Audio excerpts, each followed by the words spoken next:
House in Baltimore football on Sunday afternoon, played from Atlanta all the way up to Foxborough. We'll be in Houston for Super Bowl 51 next week. Full coverage all week long from the Brown Convention Center down in Texas. Meanwhile, baseball spins closer, and I put on my white paneled Oriole cap to get ready for all things pitchers and catchers reporting in about 3.5 weeks. Alan McCallum is our longtime friend, Oriole historian and blogger, and he joins us now to discuss what has been, I guess these off seasons they play out in different ways, right? And the Trumbo thing was something that I found it hard to believe that somebody was going to give Mark Trumbo $70 or $80 or $90 million, Alan McCallum, but and no one did in the end. And I even thought that Chris Davis last offseason, I wasn't all that shocked that he wound up making a turn for home when the money wasn't there. But I thought Davis was a much better bet to leave based on money and based on where he was as a baseball player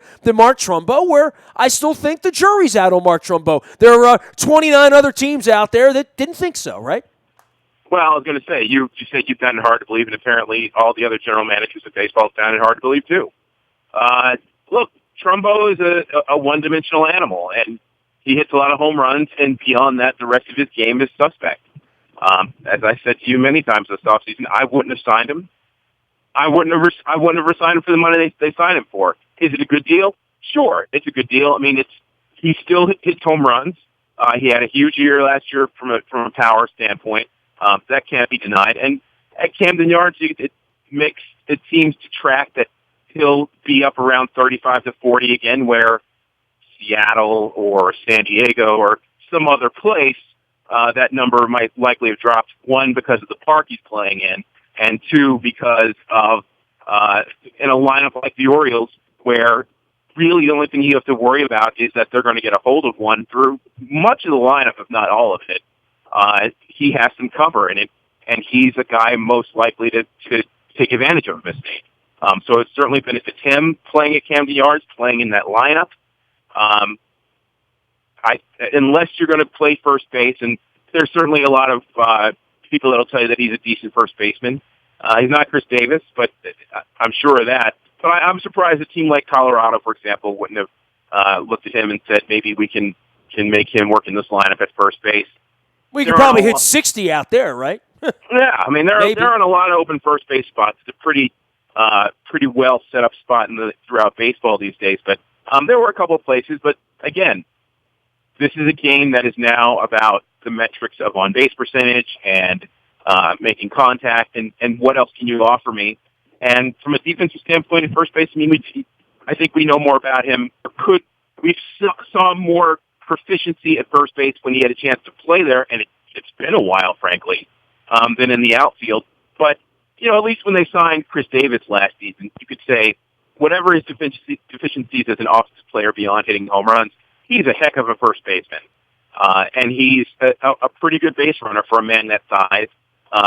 And moves pretty well for all that. Yeah, so, he's emerged in that way, right? I mean, that's one thing I don't think anybody would take away from him, where when he came over from Texas, you were like, well, he'll never be much with the glove, and kind of the same way we feel about Trumbo or Alvarez or any of these other guys who, quite frankly, either hit a home run or strike out, which is, there's a whole bunch of those guys, and the Orioles have gone through every Mark Reynolds here over the last decade, it seems.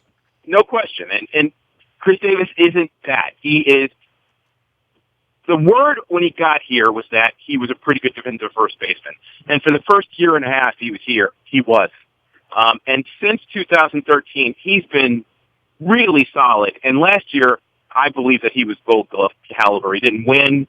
I don't know how far he was in the rankings, but I thought he played a Gold Glove caliber first base and deserved that kind of acknowledgement. So. At least he has those elements. Mark Trumbo just doesn't. So, and again, my other issue is that I thought this team was very right-handed, and they needed. I believe that Pedro Alvarez would have been a much better fit for this club to come back and be the regular DH to let Mark Trumbo go. It would have opened up a clear opportunity for a couple of players. Well, it would have been a lot more inexpensive, too, and, at a time where the fans are about to gang tackle the organization on the Manny Machado thing, because 2 years from now, he's going to be in a different jersey, right? And we're all sort of seeing that and feeling that. And when they go throwing 35, 40 million around on Mark Trumbo, you'd say, well, why wouldn't you put that in the old Machado kitty, right? I mean, that's fan speak. I mean, that may not even be logical, and one has nothing to do with the other than the money part of it. But when the time comes for them to get rid of Machado, and they've wasted this money on the Davises and the Trumbos, that's when we're going to point fingers and say, who's running the place over there?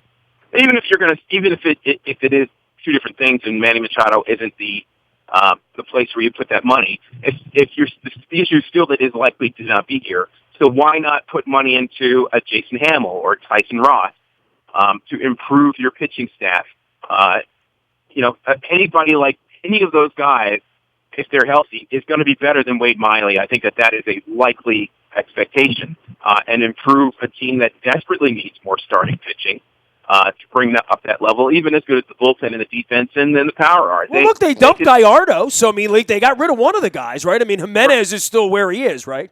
Right. So, I mean, there were other things that could be done with that money. And, again, I mean, as deals go, Trumbo's worth what they're paying him. I mean, 3 years, it's a little over $12 million a year. It's not horrible. It's a good deal for the Orioles. That's not my issue, but it clogs spots where they had some young right-handed bats. If you're going to develop in your organization, if you believe the guys, I mean, what it says to me is that as much as they talk about Trey Mancini or Christian Walker or Chan Cisco, well, they're not opening any spots for either one of their right-handed hitters. They signed Chris Davis last year to close up first base. DH is essentially gone. And Chan Cisco's not going to put. They've made all the preparations they can to keep Chan Cisco from playing here next year. So, for all what they're selling you about what the farm system is, what the quality is in the farm system, they're not giving those guys any chance to play. And whatever you believe about the players in the system, whether they're any good or not, their reputation throughout the industry with other organizations, with other scouts, and frankly with the fans, and obviously that is the least important of all, their reputation for what they do in terms of developing players isn't going to change if they never give the players that they develop an opportunity to perform here. It's been a few years now since Tillman and Wieters and Britton and the like have come up, and if you want people to have any confidence in the next crop, of which there aren't a ton at the upper level, at least in the prospect world, you better leave some spots open for the guys that you have some faith in to do something, to say something about your organization that you can, in fact, develop players.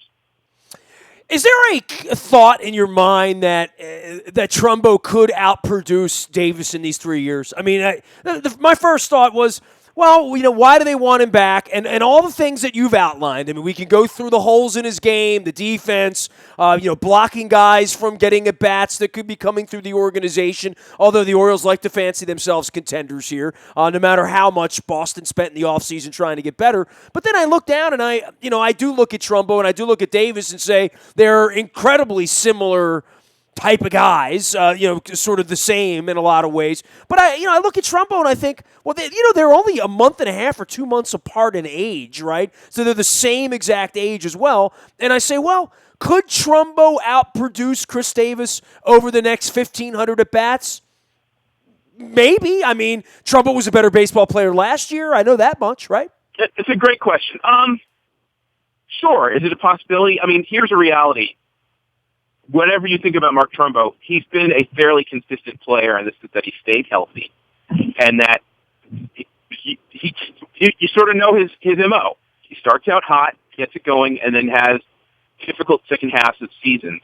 But he's been consistently somewhere between 25 and 32 home runs, and then gets to Camden Yards, and the numbers go up. So is it possible that could be the new normal, playing every day in that lineup? Will he hit 100 home runs for that money, do you think? You think he'll average 33 home runs and drive in 240 runs the next 3 years? I think he will. You know what I mean? I think he will. I think he's a solid...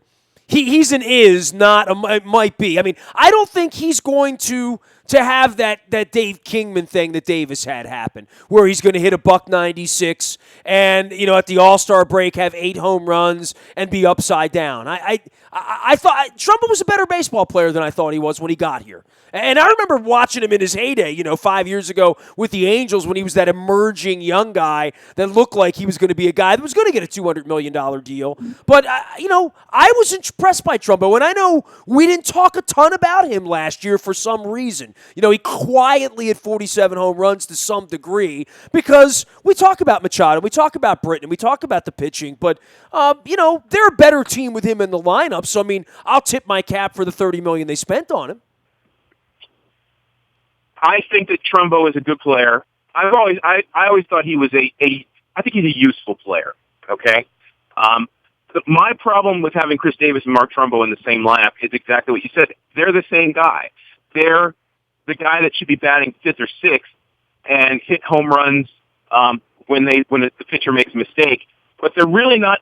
They're definitely not number 3 hitters. They're really not number 4 hitters. And when you force them into those positions, their weaknesses get exposed. Pedro Alvarez, for whatever you like or don't like about him, is a guy who batted cleanup for a team that went to the postseason several times with him in that role. Now, maybe Buck found out it showed that he shouldn't really face lefties. So I guess the argument about saying sign him, bat him 4th is that, well, why would you put a platoon player in your cleanup spot? Well, the reality is the Orioles don't. Adam Jones really isn't a cleanup hitter. Neither is Mark Trumbo. Neither is Chris Davis. So you've got 3 guys who are in a lot of ways the same kind of offensive player. I think Chris Davis probably is more likely to has more potential to hit more home runs. But if you ask me, in an individual season, but if you ask me who, at the end of the 3 years, Trumbo and Davis might very well hit basically the same average number of home runs for that 3-year period. So I would have liked to see them sign Alvarez because he's left-handed, because he would have been cheaper, and because it would have allowed them to open up some more holes. And I think he's a legitimate cleanup hitter, and you can watch that in the way he handles at bats, that he is more likely to take a walk. That as much as he's a big swinger, he doesn't chase everything out of the strike zone. And because he's a guy that has produced RBIs. You look at what he did in the second half of the season when he had a chance to play. He hit the ball out of the park routinely, and sometimes it was off the bench. Sometimes it was in the spot starts. But this is a guy who struggled early because he didn't know the American League, and once he learned it, he really started to rake. And I think that the benefits that they would have reaped had they put him back in the lineup are going to go to somebody else. I know Kansas City is a team that's apparently interested in him. Won't hit as many home runs in that ballpark. Certainly won't find that 364 fence in Kansas City, but it would have been a really nice fit to see him go around the American League for a second time in Camden Yards in the cleanup spot for the Orioles. Alan McCallum joining us here talking all things Orioles baseball this week, and no matter how good or bad the Orioles week, certainly nothing quite like what's going on in Kansas City. We had 2 players die on Sunday morning in another Dominican Republic crash. I mean, folks thought they may have been together in the case of Marti. You and I spent a lot of time talking about Yordano Ventura. Obviously, I was out there for the ALCS, and you saw the games here, and he had, quite the reputation amongst players and beanballs, and the Royals have all that. But this is just it's been an incredible year, with Fernandez first in Miami, and now Ventura with young players. And I don't know what happened on the road in the Dominican, but I know it's an incredible tragedy for Major League Baseball, Alan. 2 guys dying in the Dominican Republic in separate car crashes on the same day. It's just, I can't fathom that. Well, they say it's the second most dangerous place to drive on Earth. I guess. Look, I'm not going to tell you I'm a fan of Yordano Ventura because, as you said, we've talked about it a lot, and he didn't give people outside of Kansas City a lot of reason to root for him. But the kid clearly had a ton of talent. And to watch him possibly harness that into something that would have made him an elite pitcher would have been the dream for any general manager, certainly for the people out in Kansas City. And we saw Danny Duffy start to mature and emerge at the end of last season for them. Left-hander got a nice contract out of that. Obviously, they see him as the future, and I'm sure that they were pinning their future hopes, having traded away a couple of guys here, looking like they might be trying to reset for another run a couple of years from now. They were clearly pinning their hopes for the future to Ventura and Duffy as two young starters that were going to mature together and bring them some prominence from the top of the rotation. So, he had electrifying stuff, right? I mean, there were times you saw him and you saw Pedro Martinez, and sure. and more than that, I think that the teammates he had rallied around him in that style, he wasn't going to be the quiet pitcher. He was going to be the pitcher that was going to be the rabble-rouser, much like Pedro Martinez. I mean, he was going to throw near guys, at guys, intimidate guys, but he also had the ability to have no-hit stuff every night. Yeah, and look, as a guy who is going to stand on the mound, whether he's 5'8" or 6'6", and say, "Come get me, I dare you," I understand how amongst teammates that's sexy, and that can draw you to them. Or draw them to you. I also understand that doesn't make a lot of friends to you around the league, and if you do it too often, even your teammates feel like, "Dude, it's getting old." I remember Benitez, right? Yeah, we all remember that. Right. So you go fight the Yankees. I'm not going to join you. There's certainly no question that he had a galvanizing personality, particularly for the Kansas City Royals. And we saw him on a couple of occasions look as good as you described, that kind of no-hit stuff. And obviously, when everything was working, he was a force to be reckoned with. So it's a big loss for the Kansas City Royals. You certainly feel for his family and his friends and his teammates. And Andy Marte as well. I mean, a little bit of an older guy, probably not the same ticket towards stardom, but certainly a baseball player whose name we knew and had some nice moments. And to have it happen again on the same day, it's just sort of shocking. And when you saw the names together, you thought for certain that, they were in the same car and something happened. And well, I mean, a guy that was so closely tied to all of the Royals' success, right? Or, sure. Around that glory era now. I don't want to say we'll look back on it. I mean, they might win again this year. I don't know. Anybody could win. But there was that 24 months where the Royals were royal, and he's a part of that, and he's now gone. And, for that community and the way they rallied around the Royals, it's an incredible baseball story, an incredible tragedy, no doubt about it. Alan McCallum joining us here, talking all things baseball. Anything sort of dangling in your mind? Because I'm headed off to Houston next week and doing the Super Bowl, and then I'm going to be away a little bit during February and the beginning of spring training. Any thoughts you have on what you're looking at or looking toward, or in your mind, is there hope for this team as it's constructed to win 95 games? Oh, this team got into the postseason last year. They can get into the postseason this year.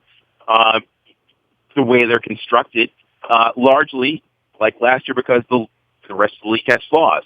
Obviously, the Boston Red Sox are the team that you look at and say, on paper, they're the toast of the American League East and have the best chance to win, but the games aren't played on paper.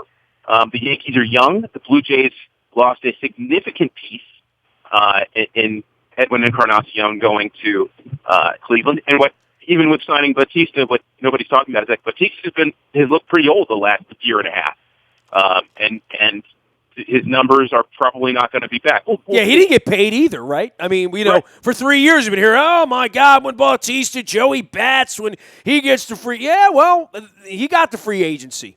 And I'll tell you what else. They lost R.A. Dickey, too. And for all that he wasn't after his Cy Young year, a knuckleballer who can eat a lot of innings for a team that can score a lot of runs, that's a useful thing.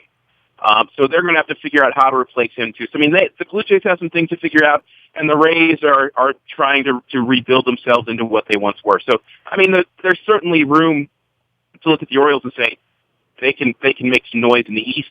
They can compete for a wild card spot. So, yeah, I mean, they certainly have hope. Well, Bundy and Gausman, in a full season as emerging pitchers, if they both move in the right direction, yeah, I agree this team can win 90 games. No doubt about it. And I'll tell you another couple things. I mean, one, that here's what is good about the Mark Trumbo trade.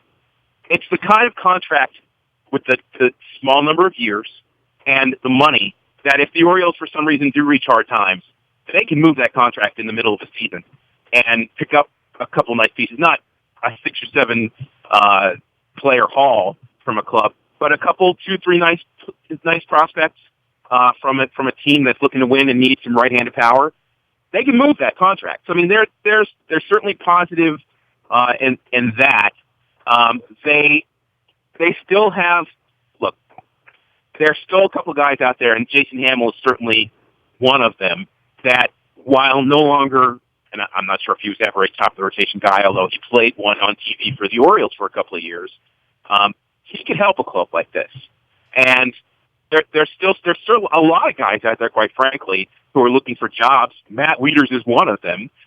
That they didn't spend all the money that they probably thought there was a chance they were going to, and could make themselves look good for another year or two in signing, whether it be from the starting rotation standpoint or otherwise. So if Duquette will impress me, if between now and spring training, because he has done enough to get them back into position to win in this offseason, although he hasn't done a ton. He's done enough. And if he can go out and make 1 or 2 more moves, whether it be the real super utility guy that can swing the bat, even if not a ton, a little, or a starting pitcher that will improve this rotation, then I won't go as far as to say the sky's the limit, but they will be able to contend again. What you won't be able to convince me that they would be at that point is a true World Series contender, just because of the way the lineup is designed. But hey, stranger things have happened there too. He is Alan McCallum. You can find him, Alan, at WNST.net as well, and putting the band back together with E.M. Spencer as well.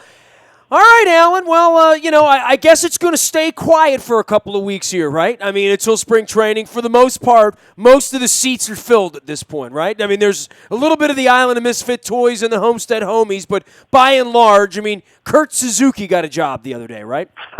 I would guess that if the Orioles make another significant move, it would be somewhere like a week to 10 days after Valentine's Day, as teams are opening up camps and players that don't have contracts are getting antsy. The old non-roster invitee, of course. Yeah. That's. I would be surprised if anything of significance moves before that point. But, well, the Orioles would have jobs. I mean, the Orioles would be one of those places where if you have an arm that's good enough, Buck will take a look at you, right? Absolutely, as he should. Alan, appreciate you. We're getting off to Houston in Super Bowl 51 1 week from now. Luke Jones and I will be there. It is the Atlanta Falcons and the New England Patriots. Well, at least the Steelers didn't win the Super Bowl this year. That's my shining star in all of it. You can find me out in the Bayou Toyota Audio Vault 24 hours a day from anywhere in the world on your mobile device by downloading the TuneIn Radio app. We do come in crystal clear. Our morning newspaper ships to your email inbox at 7 a.m. each and every morning. It's all brought to you by Planet Fitness and PlanetFitness.com. Still $10 a month to get in the best shape of your life there. Last but never least, any breaking news happens first on the WNST Tech Service. That's all brought to you by Coons Ford of Security Boulevard. Nasty at WNST.net reaches me all week long. I'm a very available individual. We can talk in some Senior Bowl, some Caps, going to the Terps game this week. We got a lot of stuff happening around here. Even the Wizards are winning some basketball games. We are WNST.net, AM 1570 and WNST Towson, Baltimore, and we never stop talking Baltimore sports.